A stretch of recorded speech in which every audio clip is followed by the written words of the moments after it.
Hello everyone, welcome back to the channel. Thanks for tuning in as always. Thanks to all my subscribers, really appreciated. If you're enjoying the content, please would you consider hitting that like and subscribe button and possibly hitting the bell so you get notifications. Anyway, here we are. This is the first installment stroke test, whatever you want, of an idea I had the other day about doing a midweek waffle, or could call it rush hour ramble. I was thinking to myself, you know, I'm getting quite into making videos, quite enjoy making videos, loads of things to discuss about Forester ownership, Forester life, Subaru life, whatever you want to call it, mods and sods as a name that also sprung to mind. Anyway, as I spend quite a lot of time in the car, I thought I could probably make good usage of that time, get the GoPro on the window, experiment with a few different angles, passenger window, forward bound, this side, etc, and we'll just have a little bit of a chinwag. Anyway, so considering topics, something that crops up when I bought mine initially, something that cropped up a lot on the Facebook UK Forester forum was a classic question: what's the best way to, what are the best mods you can do on a Forester for 500 quid? Okay, so we'll get onto that in a minute. So first things first, what I wanted to say, and I'll probably say this for the first 3, 4, 5 videos, if you're considering modifying a Forester STI, the first 2 boxes to tick are change the oil every 5,000 miles, absolute minimum. Oil and filter every 5,000 miles. So if you've got 100 quid burnt and hold in your pocket, oil and filter, done. Other thing, make sure it's mapped for UK fuel. If you're watching this in the UK, make sure when you've bought your Forester that it's mapped for UK fuel and you're putting in the correct fuel for what it's mapped for. When you bought the car, hopefully it's either got a recent dyno printout from the previous owner or a dyno printout from when it was bought into the country and mapped for UK fuel. So they're just 2 things to get out of the way. Right fuel, right map, oil and filter change.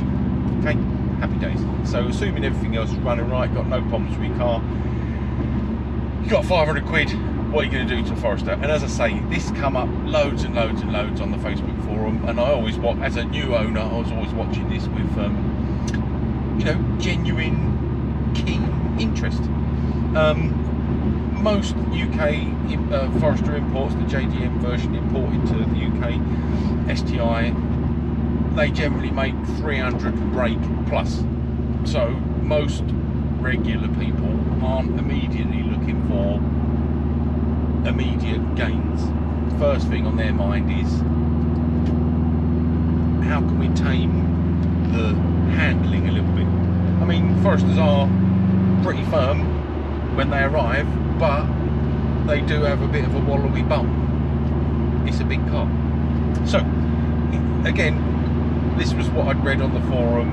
You take it or leave it, take it with a pinch of salt.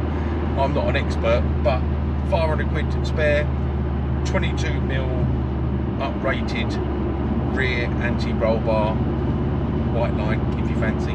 I've accidentally gone down the white line rabbit hole and I can't leave the stuff alone. So white line 22mm adjustable, uprated rear sway bar, rear anti-roll bar, and white line anti-roll bar drop links, also heavy duty adjustable. Those 2 things I believe you can get for just shy of £500 as we speak. I did double check last week just to make sure my waffle was correct.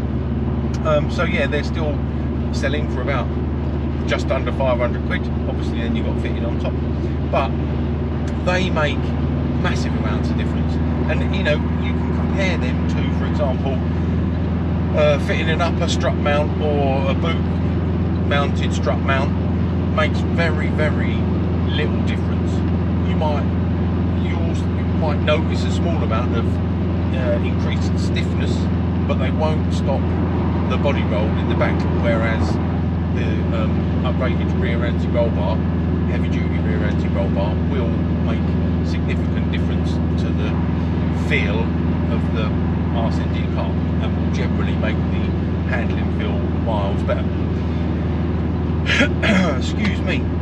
So I mean, that was one of the things on my list when I first put mine in for service. I probably had service, oil filter check over, maybe a tyre. When it's a long time ago, 4 years ago, but certainly within the first 3 to 6 months of ownership, once I sorted out a few little niggles like electric window, first thing I went in with was the items that I'm suggesting. ARB drop links, white line all round, and heavy duty upgraded rear anti-roll bar, 22mm, 3 position. I think that's, we'll call it soft, medium and hard. I'll put mine on, just went straight onto medium. Job done. Doesn't need to be rock hard, but doesn't need to be on the softest setting. I always think, as I've said in my other videos, I'm relatively conservative. So it'll set in good. It's got some adjustment there. And I think I bought the kit. So in the kit you get heavy duty mounts as well. Also recommended if you have the pockets for them. Anyway, that's it. That is it. As I say, a regularly asked question. That's my, I would agree with all the comments I've read on Facebook and other owners forums that that's a good way to plump your first 500 quid into the rabbit hole of modifying a Forester. I mean, the engine's pretty cool as it goes anyway. You can start doing the power thing after, but getting it to handle a little bit more livelier, a bit tighter, turning quicker, etc, etc, less body roll, can only be a good thing. Anyway, that is it. Quick, concise, to the point, I hope. Midweek waffle, rush hour ramble. If you're enjoying it, please give it a thumbs up. If this doesn't work, I may not continue it, but I'm going to stick to doing these on a Wednesday, trying to get the content uploaded on a Wednesday. Still obviously do the Subaru or Subaru Forester videos at the weekend. Almost certainly some valeting product tests or some cleaning instructions videos, etc, etc, and more van chat to come this weekend. Anyway, hope you like that. Hope it's of some help, hope it's of some interest. Any comments, leave them in the comments below. Always happy to have a chat with viewers, and enjoy the rest of your day or evening or morning, wherever you're watching from. Alright, take care, all the very best, bye bye.